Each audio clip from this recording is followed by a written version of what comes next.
Je sais pas si vous avez entendu parler des fascias. En fait, c'est des tissus conjonctifs qu'on a et qui enveloppent tout notre corps. Ça enveloppe les organes, les muscles notamment.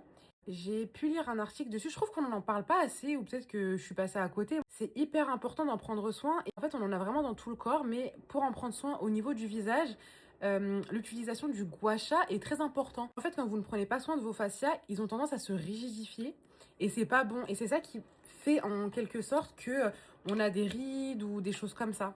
Tandis que quand ils souplent, c'est-à-dire quand vous n'êtes pas sédentaire, donc quand vous bougez, etc., quand il s'agit du corps, les fascias sont moins rigides et sont beaucoup plus souples. Moi, depuis que j'ai appris ça, je me suis remise au gua sha parce que c'est vrai que j'avais commencé à en faire, mais plutôt dans un but esthétique, donc réaffiner les traits de mon visage. Gua sha marche aussi là-dessus, hein, ça marche vraiment bien là-dessus, mais j'ai découvert que du coup, il marchait également sur les fascias. On fait du sport, quand vous bougez, vous prenez soin aussi de vos fascias corporels. Mais en tout cas, pour le visage, vous pouvez utiliser le gua sha. D'autres choses à savoir pour prendre soin des fascias, il faut s'hydrater, donc l'hydratation c'est la clé. Pour le corps, on préconise souvent tout ce qui est yoga, pilates, étirement doux. Il y a aussi des techniques de massage également. Je crois qu'il y a des centres qui sont spécialisés dans ça.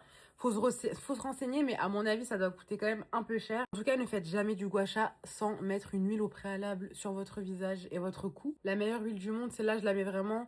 Vous voyez, dans mes fonds de teint préférés, il y a le Dior Baxage en top 1. Et bah, l'huile de maracuja de chez Tarte, c'est mon top 1 skincare. J'ai voulu changer un moment et je l'ai regretté.